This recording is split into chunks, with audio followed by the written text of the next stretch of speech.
Welcome to Flat Earth Debate Live.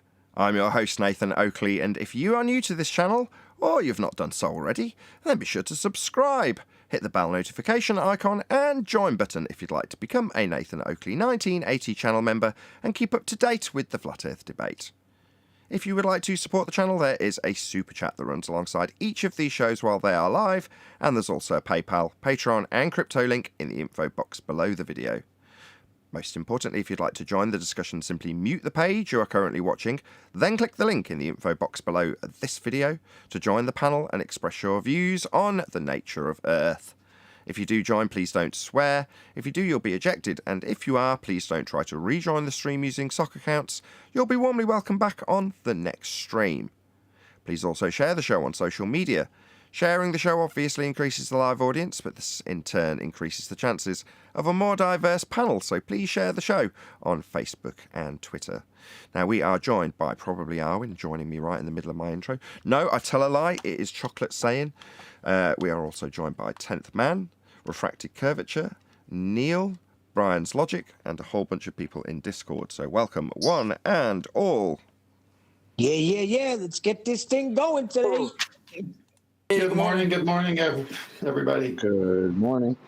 Good morning, and good morning to everyone. Coriolis. Good morning to everyone in Discord. Morning. Toyota Coriolis. Hey. Morning. Fat Albert. Good morning to you, Fat Albert. Pleased to have you. Any evidence of a physical geometric sphere edge horizon, formerly known as the curve of the Earth? Not since back in the day. What was back in the day? Did they have it then? I mean, they used to say that with stories about, boats going over curvature, but Falling. apparently, or falling over curvature. But they don't really assert that anymore nowadays. Why do you think that is? They went back to it.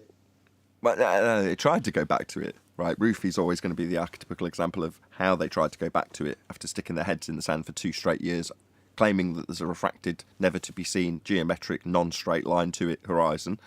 And then when they need a straight line to it because celestial navigation requires they draw a tangent, well, they haven't got one anymore. We debunked it in 2020. Nathan, why do they draw a tangent plane? Because you can't get an elevation angle from a curved baseline. So if the Earth is curved, they can't get an angle from it, as opposed to imagining a straight line to it. And it, in the case of tangent lines, is the geometric physical sphere edge.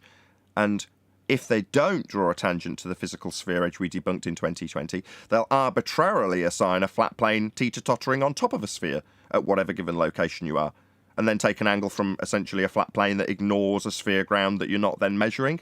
So either way, they haven't got a tangent. Well, actually... Well, go on, Brian. No, you go. Okay. Well, actually, they're on the flat Earth to begin with, and the sextant works, and the sextant is an angle measuring instrument. And you need to have a vertex with 2 lines meeting at a common point, and that's how the sextant works. And the knowledge of the stars, where they are at their GP over the Earth, the flat plane we live on, and the watch or chronometer to know for longitude from Greenwich. So, since the angle measuring device does work on this Earth, then the Earth is a plane. What they've done is they've said, you know what, we just need to ignore the surface and say we're getting the measurements from the equatorial plane, center of the Earth, where it is a plane and it could work from there. The only problem they got, Nathan, is that no one's going down there to take the observation. It's being done on top of what? Not a ball with a curved surface, because the sextant can't work on that imagery. So it's all being done on a flat plane. They have to draw a tangent plane so they could say the stars are so far away that it's not hard to imagine that we're actually getting it from the equatorial plane, even though we're getting it from a curved surface. But first, we need a tangent plane to do that. They're so gone with this argument because the sextant can't work on a curved surface. End of story. Yeah, what they have to do is, what they're doing is hijacking reality. So they're claiming that the horizontal world we observe and experience, that is a tangent plane to a globe that exists underneath it.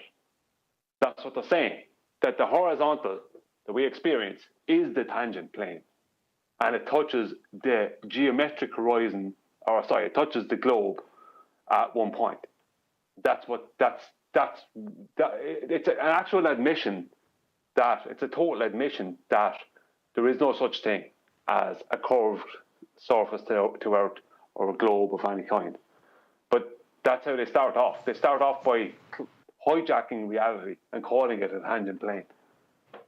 If they're always putting us on a tangent plane, right? Well, when does the ball actually come into play? It does. The obvious, right? It's only in your imagination. Ah, okay. Thanks. Yeah, see, when they do a plumb bob, which is the death of them, I love it where they talk about plumb bob. We'll soon get a presentation on it. What's that supposed to do for them? Give them the vertical, right? The zenith at the observer. That's what the plumb bob is. Whereas the sextant, aimed at the horizon, where the sky seems to meet the sea, is giving you the other way you can do it, which is the right angle the other way, where the sun is directly over a spot over the earth, and that's the plumb of the sun directly over the earth. Whereas the other way, it's you. One eliminates the need for an elevation angle, the plumb bob, because you can get the zenith angle from the plumb bob. But the sextant at sea, you have to aim at the horizon, so you got to do the elevation angle first, which doesn't give you zenith distance, but the co-altitude, the complement of the angle, does. They're screwed both ways. Yeah, the globe happens underneath our reality. It's always happening underneath our reality or outside our experience. It's never happening in our reality and in our experience. Right. Our reality is only a tangent to the globe. Our experience is only fooling us into making us think that it's not a globe. That's basically what we've been told for 7 years. You shouldn't expect to feel any rotation. You shouldn't expect to see any deviation of aircraft in the sky. You shouldn't expect to experience any curvature. But Right. Well, your brain doesn't account for terrestrial refraction, so you can't trust your eyes because see that hand in front of your face? It's not really there. You want to give that a yank down, Neil? I'll ask the next question. Any scientific evidence of gravity? I think Neil has some evidence. We seem to have a problem here because things are just sticking to my ceiling. I let it go and it went up and it's staying up there. So I think there's a problem here. Any scientific evidence of gravity? Gas go down, go boom, boom. Gas does not go down, go boom, boom. The gas of the atmosphere is heavier than Neil's balloon, so it displaces the balloon upwards through buoyancy because the rest of the gas is going down, go boom, boom in relation to it. Weight is a downward bias or a downward vector. Say it's got more downward vector, therefore displacing the helium balloon upwards would be to imply that the gas above Neil's house is somehow being forced down in a downward bias towards the ground, when in reality all gases are created at ground level and make their way up as they disperse from where they're created. All directions, all vectors, more biased upwards given that they've started at the ground and then they're going upwards. Arwin. So no, not displacement by way of buoyancy. So when people use the word buoyancy, which is what Arwin's just described, they don't realise that by definition buoyancy is tied to gravity. So the density or weight of the air above in homogeneous layers is pressing down on the stuff below. And if the stuff below is less dense than the gas above, it's displaced upwards. That's buoyancy in terms of gases. Right. But it's a violation of air. But it's a violation of gas law. Gas doesn't behave that way. Nathan, that's has a similar acquaintance to the other thing. Yeah, I just had it. So now they're saying gas and buoyancy, and whoever said that and who could prove that is similar to. I'll be back. I just lost it. I had it at the tip of my tongue. Go ahead. That's right. Well, maybe move. I have to correct Nathan on something here. Buoyancy is not tied to gravity. It's hijacked by gravity. Indeed. An old version of gravity. It's Archimedes' principle, way before gravity was dreamed up. It was hijacked. Yeah, you are correct. You are correct. I should have been a bit more specific in terms of how they describe gas behaviour. Well, the thing is, gravity, again, gravity within the buoyancy density formula it's attached to it. You can just take it off like an extra you don't really need, and then it works fine because you basically have relative density. Okay, I'll do the sleeping warrior thing instead. When it comes to buoyancy, if you just go and type it in to a Google search and then look for a few citations, they'll typically give reference to gravity when talking about buoyancy. How's that? Well, yeah, no, I know, that's how it's in all the textbooks. That's how they put it there. That's what I mean. It doesn't necessarily mean that, Archimedes' principle of displacement isn't going to be any different. It just doesn't apply to gases in gases. Gases that are unbonded with other gases that disperse through them. You might start off with a very high concentration of gas, but it doesn't alter the fact that it will eventually make its way through any gaps in any of the other gases. Further to that, any gases that are already surrounding the high quantity of gas, for example, sulfur hexafluoride.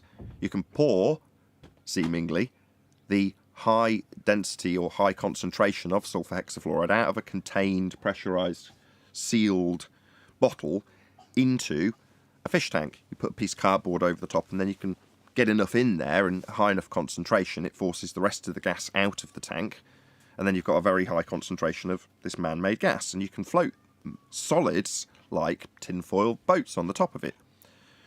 However, as soon as you pour it in there, and indeed as you're pouring it in there, there's gaps. It's a gas. It's unbonded, which means that not only will the gas that's around it make its way in between the gaps in the sulfur hexafluoride will also bounce up and out of the container, tank in this instance, and into the air around it. That's why when you first pump it in, you have to put a piece of cardboard over it, as they do in the example. Because by nature, entropy will take place. The gas will fill the space. It's just a question of time. Just remembered what I was going to say.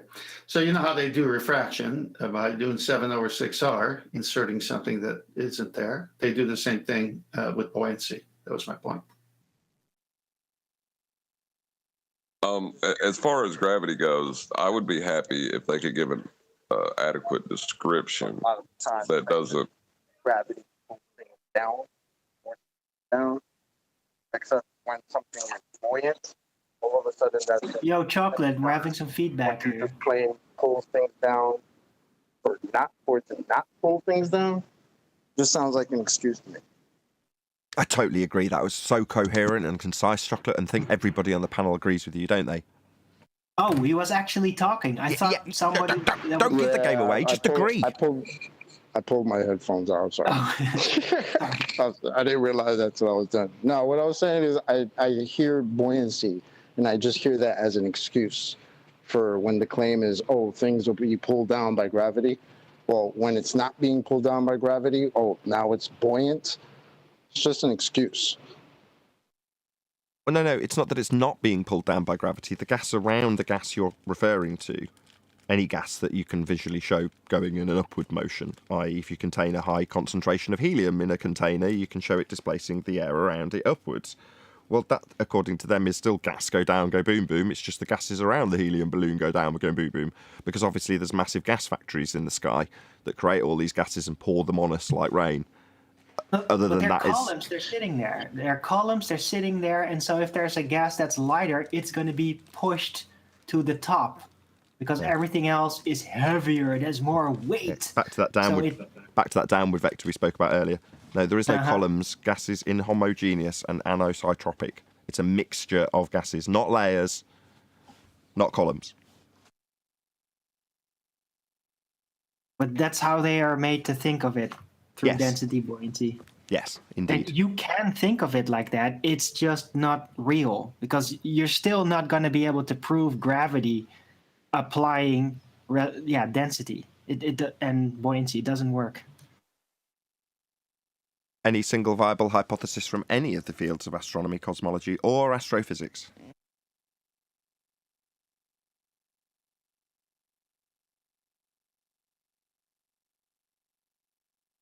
Don't all go at once.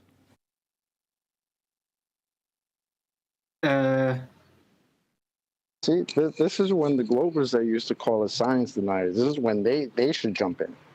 Tell us all about the science, quote unquote, of the globe. Come on, guys. We can do it. The problem is they don't know. Yesterday in chat, I noticed people asking, are the lights in the sky, the planets and stars, are they natural law? What? Are they part of Are natural they law? laws themselves? Are they natural law? Yeah, So. are they laws of nature? That's what it said. Okay. Then they were saying scientific law. There is no scientific law. It's either validated through a scientific experiment, correct? Or it becomes natural law.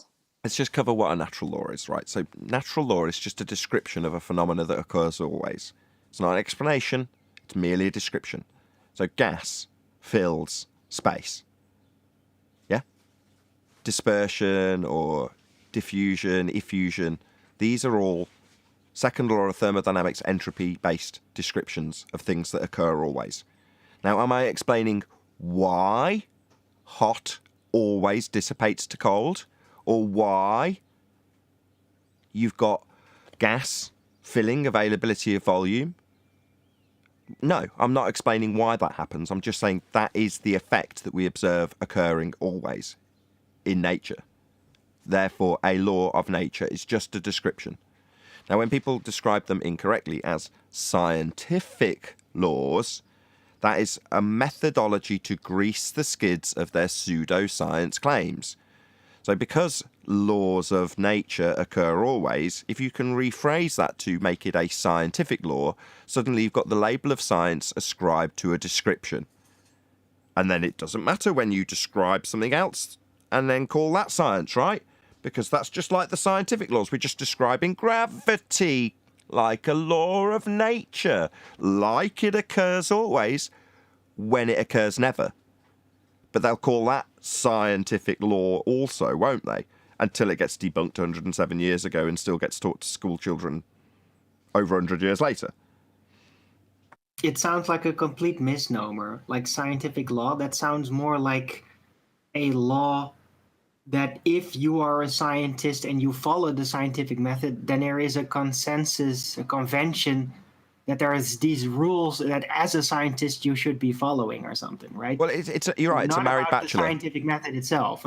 It's a married bachelor, you're absolutely right. So basically, if you've got a law of nature, you've got your first step in the scientific method. So by that standard, you could put any law of nature through the scientific method because you've got a description of something occurring in nature. Well, that's all you need to do science. However, if you had put the effect of high pressure to low pressure, hot to cold, always occurring into the scientific method, and then figured out why that occurs by varying something you assumed caused hot to always flow to cold, you varied it, and then you caused it, then you would have scientific validity. That would be empiricism, cause and effect relationship. Well, that stops it being a law. It's no longer a description of something that occurs always. It's an explanation validated by systematic experimentation based on hypotheses. Well, that is science. But the moment it is science, it stops being a law of nature. It becomes scientifically valid. Right. So if something is scientific, that you have to be able to manipulate the cause of the effect. But if it's not a scientific, a natural law, then you basically can't manipulate the cause of it because it's always happening. Maybe. That's That's not correct. necessarily true. Now, when I've discussed this in the past with Quantum Eraser, it's a bit of a folly to think that you could achieve a situation where you could vary and manipulate that which you assume causes the effect of entropy, for example. That, I think, is a bit pie-in-the-sky ridiculous. But it doesn't alter the fact that it is a phenomena, and you could, should you choose to, put it through the method. Now, you phrased it in such a way that it can't. Well, it can. It's just, you go ahead and give me the cause of entropy, Alwyn, be my guest. No, but that's the point, right? You can vary and manipulate elements that are part of the cause of what's going on, but you can't basically vary and manipulate the overall entropy pattern, because entropy, the pattern of that, is already deduced from everything. It's like the direction of where things go when all the individual mechanisms are basically put to the side. It's the backdrop pattern of it all, and you can't vary manipulate it because that's how it was established. Like, that always happens. Why? Because we can't vary and manipulate it. Yeah, Why do things flow from hot to cold? I would want my coffee to stay hot the whole time. Why does that happen?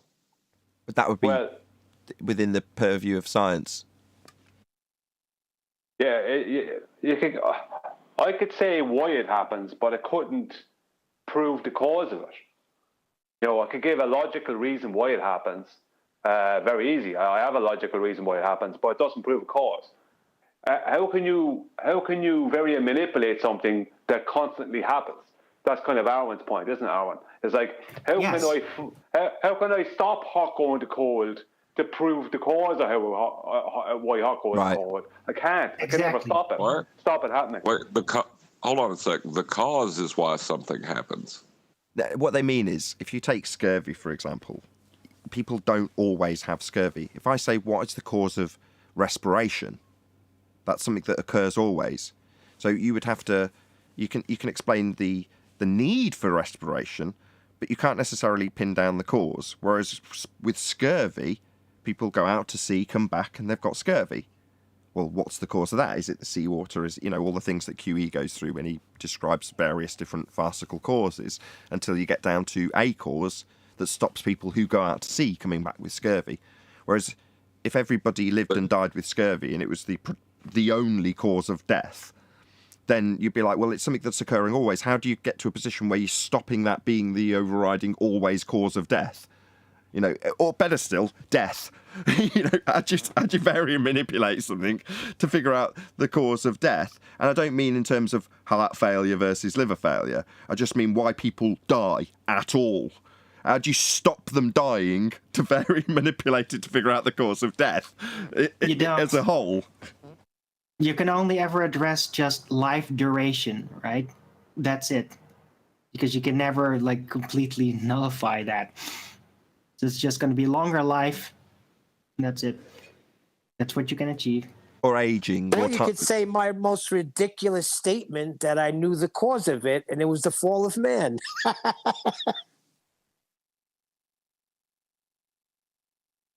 We can't very manipulate that, sorry. He was offering a historic value from his own biased point of view. Yeah, I thought I had the answer to it. Boy, was I wrong. Yes, you're going to have to wait till the resurrection hold on. before that's That intrigues me. demonstrated. That intrigues me just as much. How do you know it's wrong? Because she's hammered me? No, No, they just no. validate it. Miss my subtlety. Yeah, if you say it's right, I will give you the same hammering. But now you're saying it's wrong, and we'll get the equal same hammering. Why is it wrong? He's missing The my point. fall of man causing the cause of entropy? No, let me try and repackage this so you understand what I'm saying. The sun's physical, says one man.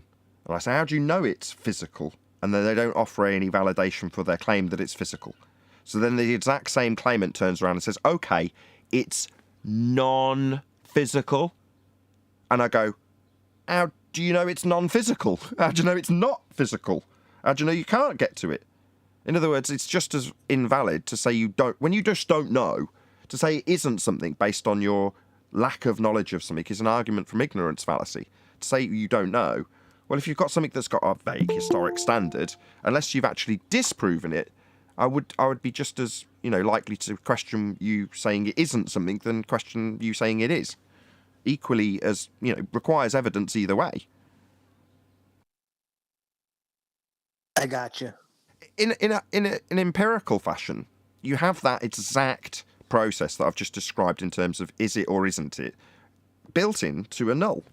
So when you offer up a presumed cause of an effect, I think this causes that, I think vitamin C causes scurvy, or the lack thereof causes scurvy, then you've also got the antithesis. I think the lack of vitamin C will not cause scurvy. So that's your null. Well, when you've got those two, at the end of the process when you vary one to cause the other or not cause the other, either one statement stands true and you eliminate the other. So if A then B, that's your cause of effect validated, and therefore if A not B has a line through it. A line under the validated cause, a line through the invalidated null. And the same if you do it the other way around. If you vary A and it doesn't cause B, you put a line under the null and through the alternative. But you're ruling out what it is or isn't. And it's not either, it can only be either or.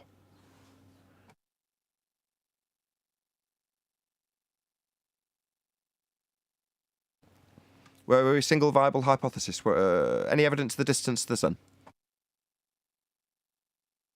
What is the sun? Or wherever it is, I can't see it right now. So I can. It's beautiful here. Idyllic day. Very nice. 20 degrees. Sun's out. it's still few very clouds. warm though, but clouded. Light breeze. That's another thing that. Sorry. No, I'm just shooting the breeze quite literally, Neil. I was saying that's another thing that I got hammered in chat with, because some guy comes on and he says that he has an observation of clouds being beyond the sun. I mean, that's ridiculous. I've seen those pictures. The clouds are not behind the sun. Well, they are in apparent form. Apparently they are. I've got a picture of the same effect with a tree that's about 100 yards away from me. Yep. Yeah, exactly. Apparent is pointless.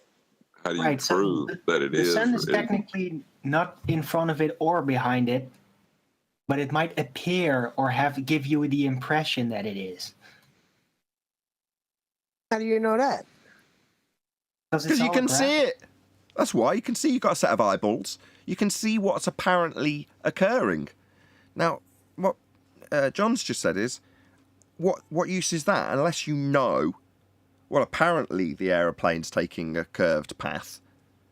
Well, if you see it taking a curved path, you've got to prove one way or another whether or not it's only curving because you're turning beneath it, i.e. you're watching the plane not really curve, it's you on a roundabout. And you're watching it seem to curve when it actually flies straight. That's Coriolis drift.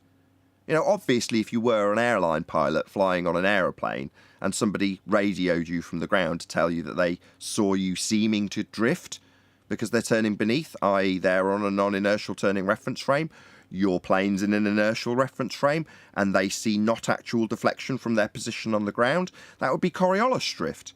You wouldn't have to correct for that Coriolis drift because you're travelling in a straight line and only appearing to drift from the ground. Correcting for that sort of stuff costs lives, You don't correct for things that aren't really happening. That's when you tell the person on the ground, could you leave me alone? I got an actual moving runway I got to deal with. Thanks. Exactly. If that effect was occurring, that person was spotting the plane seeming to curve when it's travelling straight, that would mean the ground's turning underneath the plane for that to occur, for Coriolis drift, 15 degrees an hour drift that they claim the globe has got.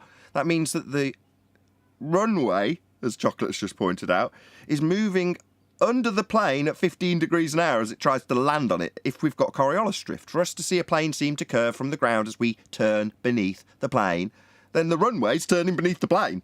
That don't happen. We don't have this drift. It's nonsense. There's no 15 degrees an hour drift. Earth's not turning underneath anything. Me pointing that out has resulted in a £10 donation from Wolfie6020.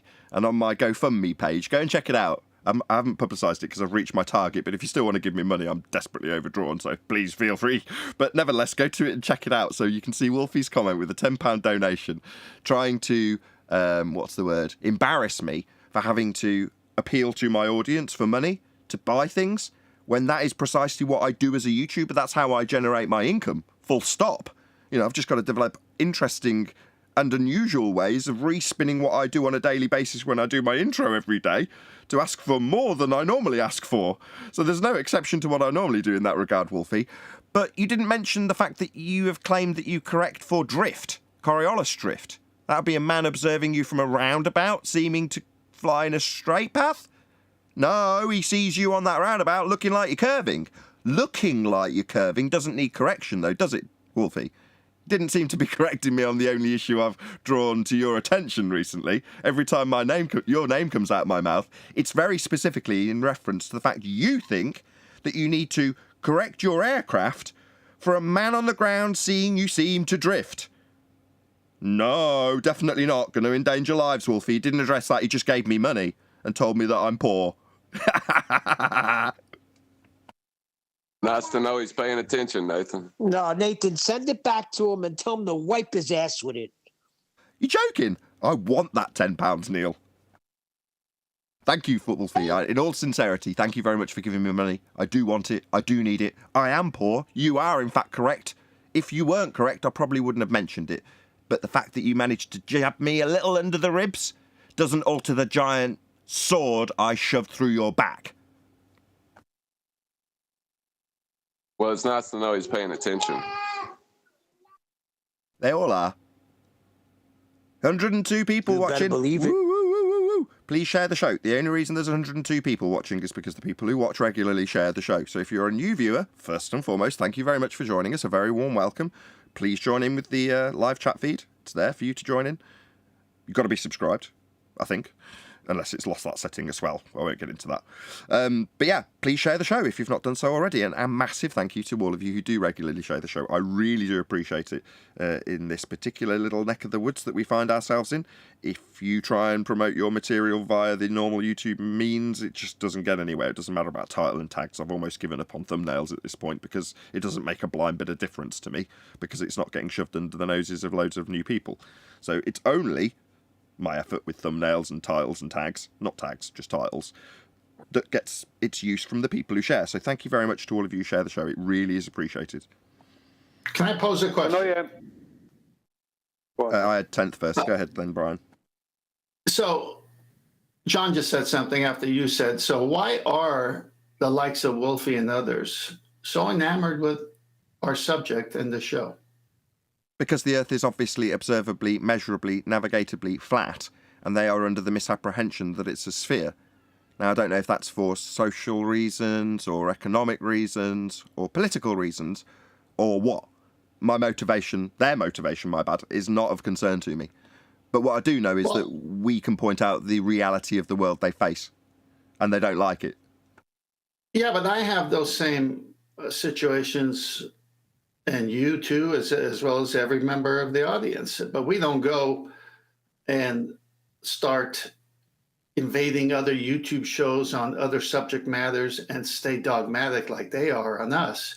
We just say, okay, if that's what those people want to do, fine. And then we go on and live our life. These people are hooked. Because 10th, their main focus is us. They're not out to prove the globe. They're out to prove flat earthers are wrong about everything they say. That's their focus. Now, Chocolate, you said the best words there was. Their focus is us. Why is their focus us and not the subject? Because we're telling people to think for themselves. We're questioning the status quo, and they're being thought police. And they don't like the fact that we're thinking for ourselves and telling other people to, because that's dangerous to spread, right? That's the real pandemic, is getting people to think for themselves, which is why they sit around and stop people from doing that or try to. So why do they spend hours and hours trolling? Does this talk about their insecurity, about what they think they're on? Because they have no actual measured curvature. They have no arguments. All they have now are tactical diversions to try to stave us away from the actual argument? No, I think they know. They know, and they can't cope with it. They got too much pride. Why are they always here? Phil Bell always here. I can name a bunch of people that are constantly here. Well, what's worse is that when Maybe Normie, they're just fans on the low. They're just fans of us. what's worse is when you listen to the Nupty clips and even talk to, at least my experience, when I say some of the things these people say, the normies laugh. The normies don't even get along with them, meaning it's so absurd what they're doing, and the arguments are so absurd, it's just clinical, meaning they need psychological help. They can't deal with it. Any evidence of a self-perpetuating molten iron core at the centre of a presupposed spherical Earth?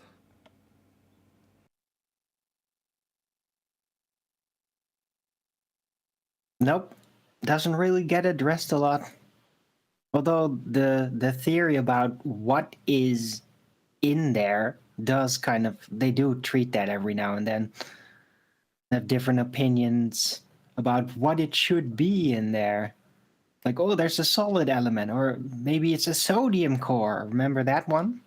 Somebody tried to emulate sort of like a magnetic field using a sodium core. Remember all that? Are we still waiting for, what was his name? Paul Voigt to come back with that Curie temperature nonsense? Yeah, he said he could easily reference it. And then disappeared off the face of the earth. That's right. Godzilla 37 says, chocolate is number one, but I like strawberries too. Shout out to Godzilla. Thank you for the super chat, Godzilla. I really appreciate the support. Still 100 people watching. Did anyone actually share the show after that little tirade of me asking you to? Probably not, by the looks of things. Please share the show. Any evidence you can have gas pressure without the necessary antecedent of a container to press upon? We can't test that. What's the definition of gas pressure again? The force a gas exerts on the walls of its container. Ouch. Yeah, but that would be a problem. So now, speaking about can't that, test whether that's true or not. That's the problem. We can't test it. hey, speaking about that, I always have an issue with the word atmosphere, but I think you can say atmosphere because yesterday when I was watching the hockey game, they were in a spherical arena. So you could say, because the announcer said the atmosphere here is electric. So I guess he could say it there, right? Because they're in a sphere, no? No, because the atmosphere implies it's not the shape of the container, it's the shape of the air. They're implying curved stratified layers when they say atmosphere. Right. Okay. I know he's using the colloquial cross-reference by saying, the general air we breathe is the general, unseen vibe when compared to what an atmosphere at a party is like. But that's the same. It's to get you to use the word with an incorrect meaning more commonly, so that when you use it in its, quote, correct context, i.e. the stratified layers that Adam's just described, you'll appreciate instantaneously that that's the actual correct, non-colloquial use of the word. And it isn't. It's an oxymoron because air isn't sphere-shaped, so no. Well, I don't understand why Neil's watching dielectric hockey announcers.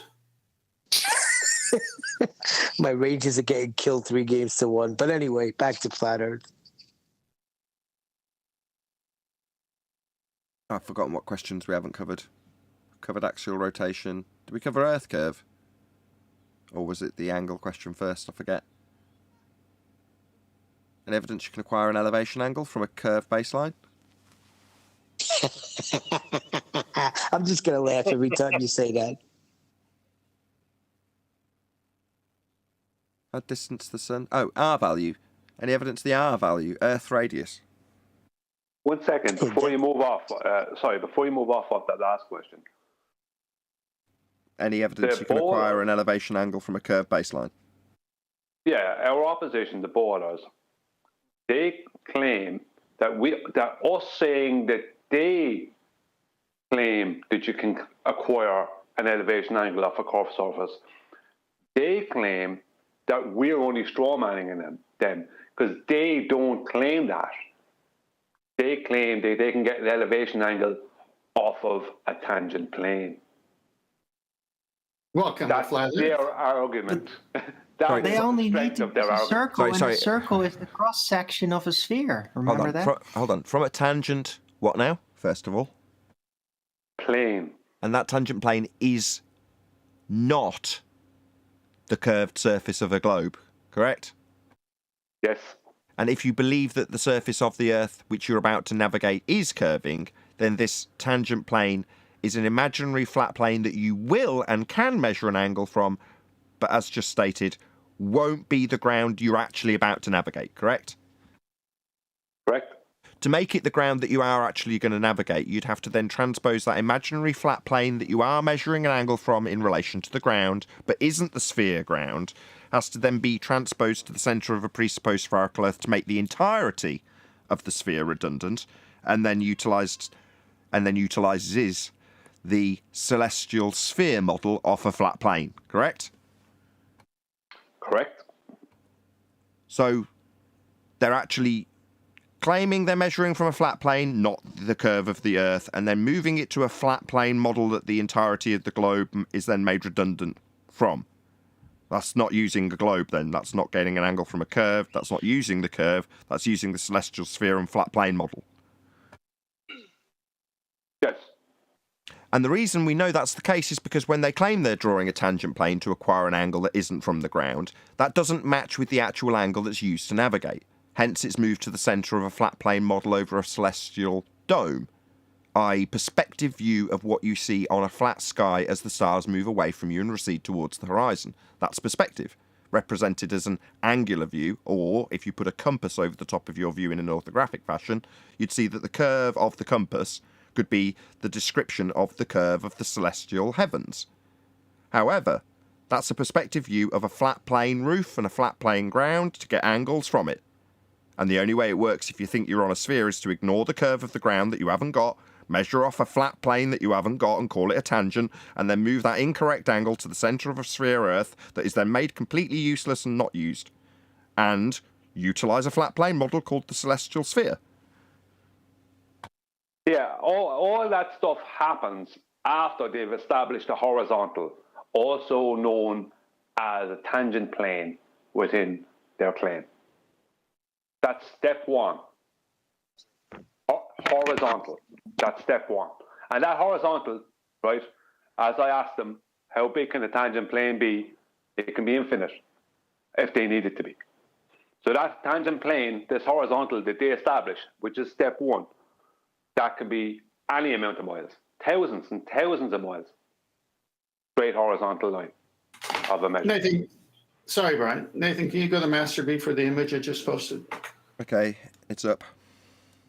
Yeah, so you've got this image of them and what we're talking about.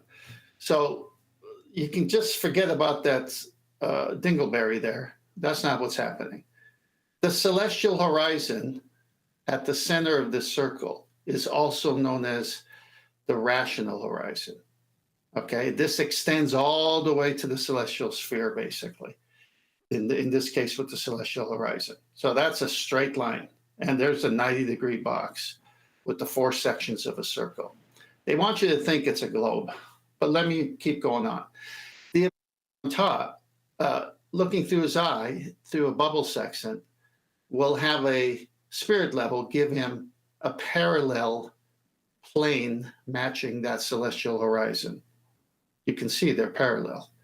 That would be the sensible horizon at the eye level of the observer, using a bubble sextant spirit level. But when at sea, tossing and turning, you have to use the actual sea horizon and do dip correction, height of eye correction above the sea level. They here trick everyone because the Earth has to be a plane in order for that to happen, because you're using the actual surface of the Earth. The horizon. That's why sextant has a horizon mirror. You see? So it's right here, 3 planes 3 straight planes, and the angle could only come from a flat surface, never from a curve. So all of that underneath that dingleberry, that globe Earth, as a circle here, but they want you to think it's a globe Earth, that doesn't exist. If you take away the bottom half and put a protractor, that's what's happening. That's what Nathan was just describing. The arc of the protractor is where they say you're doing the measurement, but you're not. You're actually on a flat plane because the sextant's working from a flat plane. That's it. Cool. All they did. Sorry, Nathan, go on. No, just say cool. Now that's the end of your presentation. Thank you, 10th. Yeah, okay, I'll say something about it. All they did is they took the arc scale on a sextant or off of a protractor that they were using to measure angles to celestial objects in the sky, and then claimed that the surface of Earth was curved because the protractor and the arc scale on the sextant is curved. Because angles, degrees, minutes, they're all based on 360 degrees of a circle. That's what they're based on. But that doesn't make the surface of Earth curved.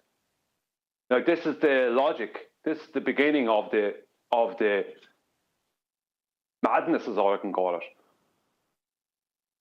Question, Brian, hypothetically, how do they cut the Earth in half and take measurements from the center? Well, they first establish a horizontal, what they claim to be a tangent plane. And they take an angle from that, which is just a hijacking of reality. And then they mathematically bring it to a center point, which is another horizontal, and put the same angle there. Once they have to hijack reality first, Neil. And once they've hijacked reality, then they can do whatever they want with it. Can I just try and describe it with a couple of diagrams? So once you've taken your angle from this line parallel with the ground, which isn't the ground that's curving away from you, then you can move that angle to the centre of a presupposed spherical Earth and have the angle that you've taken measured out along to this circle. Well, that circle, if you imagine, is going to represent the protractor that I'm going to show you in the next image. So the line from your position up to the stars would actually be up to the roof that's flat. But the angle that you see measured on the protractor then gives you what is a perspective view of the arc of the sky, which would look something like this. So as something's at your zenith, it's directly above you. Then as it moves away from you, it will recede further and further and further down towards the horizon, represented as an angle on a protractor.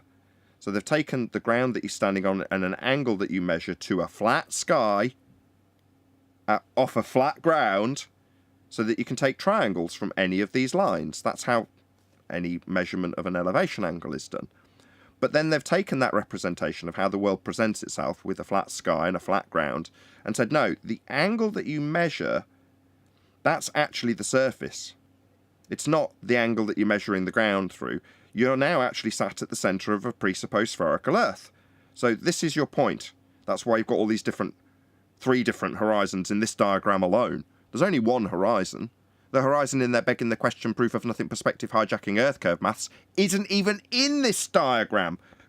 So it'd be down with a straight line tangent to a point down here on the sphere. Well, that's not even represented here. The 4th horizon, when we've only got one. But this whole process is only done to get you to this point in the centre of globe Earth, because the globe Earth is merely a protractor over your head. Now, if this confuses you because you say, well, how can it be the case that the sky is flat? Well, that's just a perspective view of what the stars do as they move away from your position. Likewise, if you're stood underneath a bridge that's completely level and flat as you're underneath it or travelling underneath it with a boat, will present angles from your position further out receding towards the horizon, even though it's a completely flat bridge and you're underneath it. It's the same principle. But for you to then turn that flat bridge and say, well, no, it's a completely round bridge. If you say, well, no, I'm actually going to project out my ground to be the outside edge of this protractor now, which is exactly what they do with the stars. They just move out what you can see of them moving towards the horizon, angles that you can measure to them, and say, nah, that's actually you at the centre of a presupposed spherical Earth. You're stood on the top of the protractor. Please share the show. And you can do it in your kitchen. Yeah, you can use this method to convert lights on your kitchen roof. If you've got a load of spotlights moving along your roof or your ceiling in the kitchen, you can use the maths that they use to convert the globe into a spherical radius value for your house. Just do the same thing. Take angle measurements to the lights on your ceiling. It's the same principle. It's the only way you can get an angle if the ground's flat. That's how you're measuring it. Well, that process has been hijacked, and the protractor you used to measure it turned into the ground you're standing on. This sounds like begging a question using mathematics. It sounds like utilising a flat plane to turn the Earth into a sphere. Yep. It is impossible to achieve a perpendicular with a curved baseline. And yet everything is about it being perpendicular. It's just over there. No one's going to the center of anything, Neil. As Brian said, it's just mathematical hogwash. It's not happening. It's all happening on a flat plane. And the trick, the magic trick, is to do what we just showed here through these slides, to take it to the center and say the stars are far away, so it doesn't matter. The light's coming in parallel, that's why it works. No, none of that is true. This needs to get out.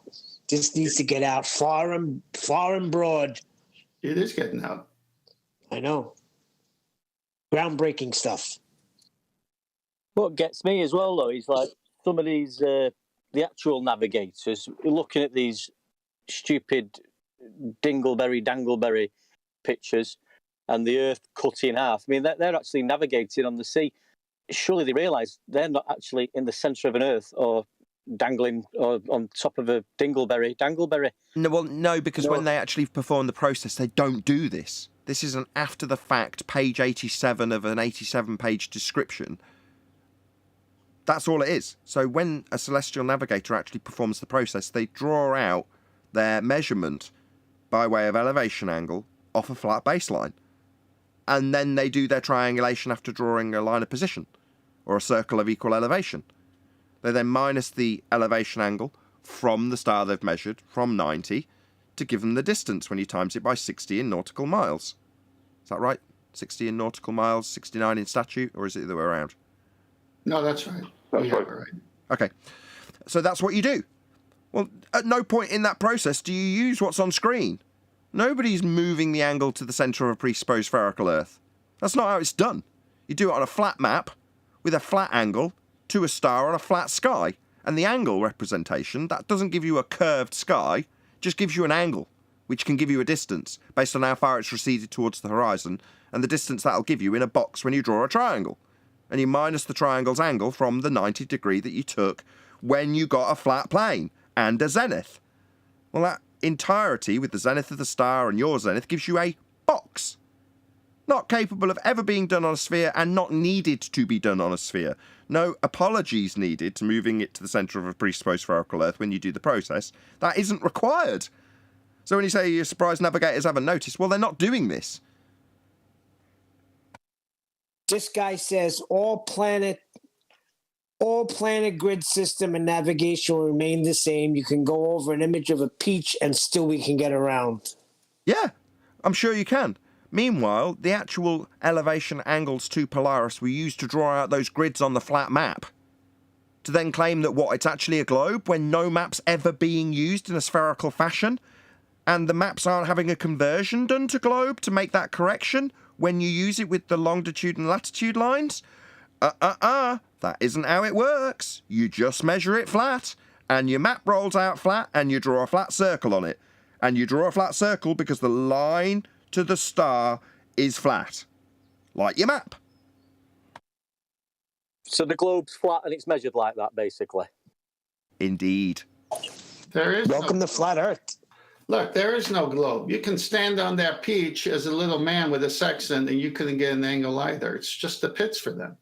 Yeah, if you're going to claim you're on a peach, how do you get an elevation angle from your peach? You don't. You need to have a flat baseline. And when you draw a circle out on your peach, how are you going to get an area of equal elevation on your peach? You don't. You need a flat map for a flat circle. It's the pits. Not only that, but they're in the jam. Oh my God. Get this on a roll. But seriously, it doesn't get any sweeter than this. If you travel to the center of the G, Don't be jelly. you're not going to Don't get be a flat jelly, baseline Neil. either. Yeah, it all went downhill from the Black Swan. The elevation angle argument's just the cherry on top. That's right.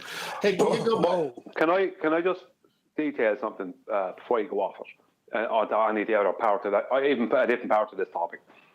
One of the first things that they mention is, I think, called dip correction. Now, dip correction used to be height of height correction at one time, but now they're not the same thing. Height of height correction is a correction for the vertex from the eye line of the observer on the deck of a boat or a ship being brought down to the water underneath the boat behind them to create a 90-degree angle. That's what 90-degree right angle. Excuse me. That's what that's for. So, because otherwise they have an obtuse angle, now they can't use that. They need a right angle to have a correct angle to a celestial body. But the dip correction is now only a mathematical globe thing, where they are begging the question of a geometric horizon that's somewhere underneath the water, right? In reality, right? They're hijacking reality and claiming there's this geometric horizon somewhere underneath it. And what they're doing is doing this mathematical correction from the eye line of the observer down to this geometric horizon somewhere underneath the water. And they're correcting that line up to meet the real horizon that we see in reality, and then they're doing the height of height correction. This dip correction, if you hear it or anyone sees it, forget about it. It's a mathematical thing. It has no bearing on anything. You don't need to do it. Just do height of height correction in reality. Height of eye correction often, the problem is that if you don't qualify that, height of eye correction often gets called dip correction, so they can change it into their correction from a physical geometric sphere edge horizon. Well, we've only got one horizon. The horizon in the begging the question proof of nothing perspective hijacking Earth curve calculator, the geometric sphere edge they're claiming to correct from, with dip to the geometric horizon from. Well, there is no geometric horizon. Why are they correcting or doing anything with it when in reality the measurement is, as Brian's just detailed, height of eye correction? Height above the flat plane you're going to need to get an angle. So it's not height above a curved surface with a tangent to it. We debunked that in 2020. On screen right now, Black Swan. There's one horizon. Not a geometric physical limitation to your view, formerly known as Earth curve, along with these three horizons, sensible, geoidal and celestial. That would be four horizons that the Globers have got to claim in order to get around the fact that they've got to do a correction from one that doesn't exist and then move their measurement to the centre of a presupposed spherical Earth and have it all work off a plane, none of which is done by navigators. They all just use a flat map with a flat circle and an angle that must be flat. It couldn't not be. That's what they actually do. Any more for any more? Just before, that's what I said at the start, that the dip and height of height correction used to be the same thing, but they changed it around. When they added globe nonsense to reality, the dip correction became a mathematical thing that involved a mathematical geometric globe horizon. So people get it mixed up between the two. I did it first because, I did. It's not just you're wrong by calling the height of height correction the dip correction, but you're wrong in today's world because it used to be that, but they hijacked the dip part. The dip used to be just the dip of the angle from the eye line down to the visible horizon. Instead, they brought it down underneath that to a globe's geometric horizon. No, let them do it, Brian. Let them do it, because the second they do, and they make the positive assertion that the horizon is now the leading edge of a ball. On screen now, Andrew Thomas Young's line between O and G. That would be the dotted line, dotted because it's not visible, you can't see it, and the curved line between O and H. Curved because that's your bent line in atmosphere that we must assume. So there is no correction from O to G when we beg the question of a sphere Earth with R that they can't measure anymore, because the line from G to C is R and can't be acquired if you haven't got a line to it. Al-Biruni's measurement invalidated. R not acquirable to assume that the R value giving you your terrestrial refraction bends the light from OG to OH. So according to them, we must accept atmosphere, sphere-shaped air, bent light through it, no straight lines ever. No straight lines means no tangent. No straight lines means no O to G line. That's why it's dotted in this diagram, and therefore no correction from a non-R-based, non-atmospheric corrected bent line. They haven't got one anymore. 2020 was 2 years ago, lads. You haven't got a straight line to a geometric horizon to correct for. Anymore for anymore. One more thing, 'cause I gotta say something to Brian, because I was told by Phil Bell, tell Brian the Earth was a sphere long before sextants were invented. Latitude was invented in 190 BC. What's wrong with you, Brian? Yeah, I'd like to add Latitude. Come on, Brian. Yeah, latitude and longitude. What has that got to do with a sphere? How were they derived? How were they acquired, Brian? Exactly. You tell me. They were acquired and derived from elevation angles to Polaris. So they were flat plane angle measurements to give you those lines that they claim are on a sphere. Yeah. With that, I'm going to say, if you are watching this on either Nathan Oakley 1980 or Nathan Oakley premiering streams, then stay tuned, as there will be an after show to follow. Unfortunately, if you are watching this live, this is where we bid you farewell. So, a huge, massive, enormous thank you to all of you who smashed the super chat, liked, commented, shared, subscribed, joined as a Nathan Oakley 1980 channel member, smashed the PayPal link, smashed the GoFundMe link, and all the other e-begging things I can do to piss off Wolfie 20. I've been Nathan Oakley. Stay tuned if you're watching on a premiering stream, and I'll see you all in the next video.